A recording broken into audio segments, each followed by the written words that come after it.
Selamat petang semua. Dapat petunjuknya tentang langit, melambangkan dari sisi spiritual, sisi rohani, ataupun keagamaan, keyakinan kita.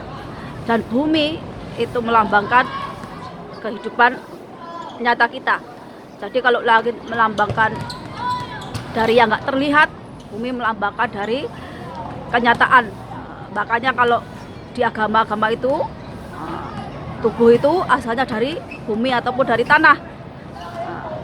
Kenapa? Karena kita memang dari intisari bumi, olahan terbaik dari orang tua kita, hingga terciptalah kita.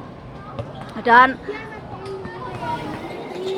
kalau langit itu menggambarkan sisi spiritual kita, kalau tanah itu kehidupan kita. Jadi ketika kita itu berpijak di tanah, selagi kita hidup dimanapun itu akan selalu ada kehidupan. Nggak kira kamu mau di Jawa, di Cina, di Bangladesh, di Madagaskar, bahkan di Afrika sana. Ketika kamu itu berpijak bumi, ya ada kehidupan selagi kamu mau berusaha. Ini yang dilambangkan dari langit dan bumi.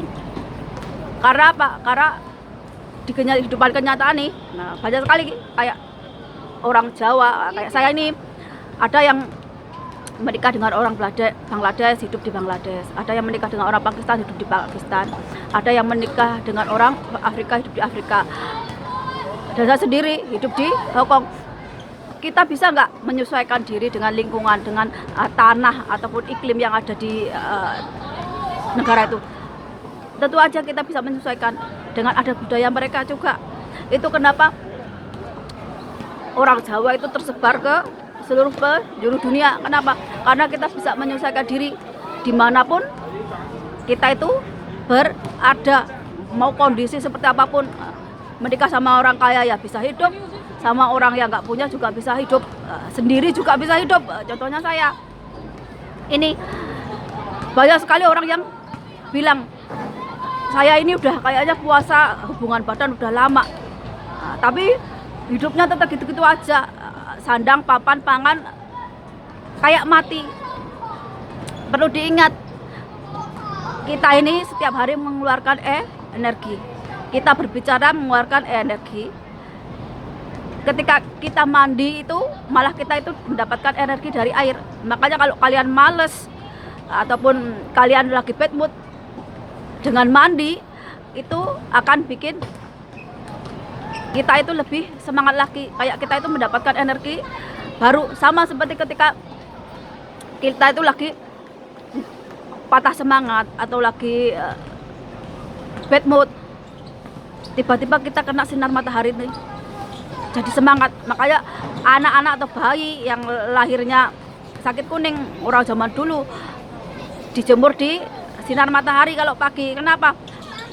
Karena energi itu menyerap ke dalam tubuh, bagus untuk kesehatan. Ini yang orang zaman sekarang nggak belajar tentang ini. Makanya banyak sekali yang hidup tapi papan sandang pangannya mati, ataupun hidup kerja bongko tapi nggak ada hasilnya. Kenapa? Karena terkadang kita kerja itu asal-asalan. Contohnya nih, kita nggak pernah berpikir kan bahwa yang kita lakukan terlihat sepele, tapi itu bisa bikin mati rezeki kita. Contohnya nih, nggak kira dia itu agamanya apa ataupun sukunya apa. Banyak sekali kalau orang jualan itu curang, timbangannya dikurangi, padahal itu akan nyeretin rezeki kamu sendiri ataupun dengan menipu. Makanya banyak sekali kalau pedagang sambil sedekah ataupun murah harganya, itu lebih laris manis Tanjung Kimpul daripada orang yang berpikir oh dijual mahal tapi yang datang sedikit. Ini jadi pola pikir kita. Banyak sekali juga yang berpikir rezeki itu hanya dari pekerjaan, tapi lupa nih, rezeki yang datang itu nggak dari pekerjaan aja, bisa dari orang lain tanpa kita perlu bekerja. Contohnya nih, Kalau kita banyak bersedekah, bersedekah itu nggak hanya tentang makanan, bukan tentang uang, tapi bisa ilmu, bisa nasihat, bisa doa dan sebagainya. Kenapa? Karena itu bentuk energi. Jadi kalau makanan sama uang itu bentuk barang, tapi kalau nasihat, petunjuk, doa itu bentuk energi atau kekuatan. Makanya kalau misalnya nih, kamu orang yang baik, orang yang tulus nih, nggak neko-neko. Ketika kamu itu mungkin ke restoran yang sepi atau tempatnya orang tua yang nggak laku, pasti kalian itu hatinya tergerak untuk mendoakan laris manis Tanjung Kimpul nggih, Mbah. Pasti rezekinya akan ngalir itu, Simbah. Kenapa? Karena doa kita yang tulus dari hati. Bukan karena kita minta imbalan, tapi karena hati. Terkadang kita ketemu orang sakit yang benar-benar dia nggak bisa apa-apa. Hati kita tergerak untuk mendoakan, cepat sembuh ya, Mas atau Mbah. Orangnya jadi sembuh. Kenapa? Karena kita mengirimkan energi yang baik. Itu kenapa saya ngajarin selalu berbuat baik. Terkadang ucapan kita, doa kita itu berbentuk energi yang bisa nyembuhin orang lain. Orang jahat juga punya energi, tapi biasanya untuk melakukan kejahatan. Sama-sama punya Tuhan, tapi yang dilakukan berbeda. Kalau kalian tahu orang jahat itu juga berdoa, juga sembahyang. Kita orang baik juga sembahyang, kita juga berdoa, sama seperti mereka. Tuhannya sama, tinggal Tuhan itu akan memilih di mana akan berdiri, di jalan yang benar apa di jalan yang salah. Makanya kalau orang melambangkan nyembah setan, yaitu berbeda dengan kita. Kita percaya sama Tuhan, tapi melakukan hal-hal yang baik.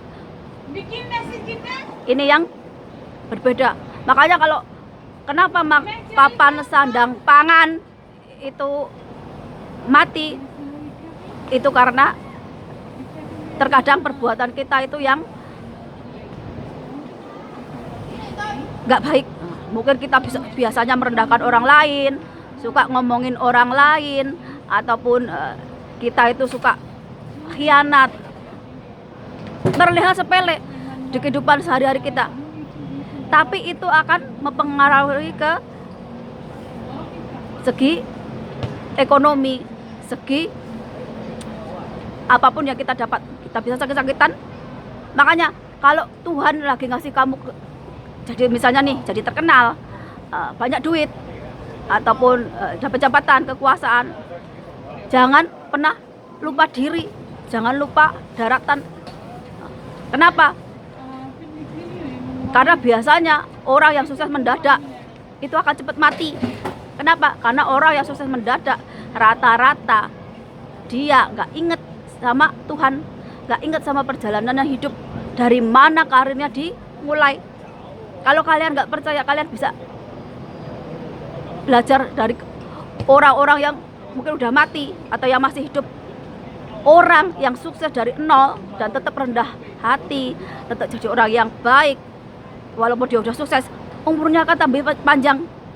Tapi orang kalau udah dikasih sukses, dikasih jabatan, kasih harta, terkenal dan sebagainya, terus lupa diri, lupa ingatan, biasanya umurnya pendek. Ini yang aku tekankan lagi. Orang takut hidup miskin, orang takut menderita, orang takut dihina, direndahkan, dicaci. Karena apa? Karena dia nggak tahu tuh bahwa dari situ awal kita menjadi orang sukses. Paling enggak dari situ kita menebus kesalahan-kesalahan kita ini. Kalau kita punya kesalahan yang disengaja, nggak disengaja. Tapi ya itu, kalau udah sukses, ya jangan lupa sama yang ngasih kesuksesan, yaitu Tuhan. Biar apa? Biar nggak diambil lagi. Kalau diambil lagi nggak apa-apa, tapi kalau nyawa yang diambil, ini kalau kalian hidup kerja ngoyo, kerja soro, masih nggak ada yang bikin kalian hidup tenang, ataupun kok kerja ngoyo tapi nggak dapet apa-apa, ya kalian harus lihat lagi nih, mungkin kelakuan kalian yang nggak bener. Saya juga seperti itu, saya juga koreksi diri nih. Musuh terbesar saya diri saya sendiri, perasaan takut, minder, nggak percaya diri, bahkan trauma di masa lalu itu yang kadang-kadang datang. Kalau saya takut, saya nggak akan maju. Kalau saya nggak percaya diri, saya itu nggak bakalan bikin konten seperti ini. Ini kalau papan sandang pangan mati walaupun udah kerja keras, perlu koreksi diri nih. Kenapa kadang kelakuan kita yang nggak bener, terkadang kita nyakitin orang sehingga orang lain itu mendoakan papan sandang pangan kita mati. Itu kenapa kita selalu diajarkan berbuat baik untuk menebus segala kesalahan. Selamat malam dan sampai jumpa.